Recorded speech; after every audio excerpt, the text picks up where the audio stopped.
You're now watching Showbiz Now, your daily showbiz update. Carla Estrada, pinoprotektahan na matindi si Catherine Bernardo at Daniel Padilla. Nagsalita nga si Carla Estrada hinggil sa mga naging pasabog ni Christy Fermin na tila hiwalay na nga daw talaga sila Catherine Bernardo at Daniel Padilla. Agad pinasinungalingan ito ni Carla Estrada ang naging pasabog nga ng kolumnistang si Christy Fermin na tila kumpirmado na nga daw ang hiwalayan ni Daniel Padilla at Catherine Bernardo. Magugunita o maaalalang sinabi ni Christina mismo sa bibig ni Carla nang galing ang kumpirmasyon na matagal nang hiwalay sina Daniel at Catherine. Ito po ay walang katotohanan, kailanman ay hindi ko panghihimasukan ang pangungunahan ng personal na buhay ng mga anak ko. Yan ang naging say ni Carla Estrada sa naging pahayag ni Christy Fermin tungkol sa di umano sa matugon na hiwalayan ni Catherine at Daniel. Idinaan ni Carla ang kanyang sagot sa Facebook na unang pinaputok ni Christy sa kanyang Showbiz Now na matagal nang hiwalay sina Daniel at Catherine. Kami po ay maninindigan, kaming tatlo na hiwalay na po talaga. Sina Daniel Padilla at Catherine Bernardo.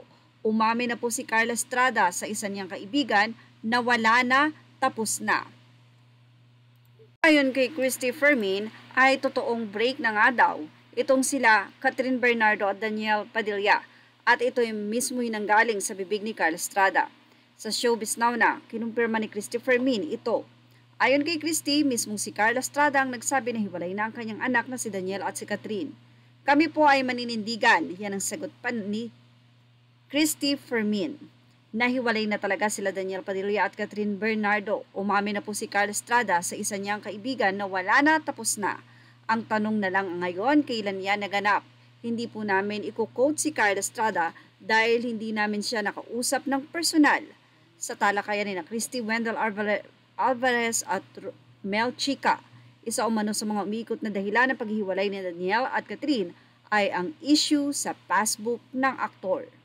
Ito umano ay nang sabihin ni Catherine Bernardo na sa kanyang ina na pagsabihan si Daniel na magsubi-subi na sa sarili niya dahil umano ito sa nangyari ngayon na yung buong pamilya ni Carla ay andun lahat sa kanya at si Daniel lang ang nagtatrabaho.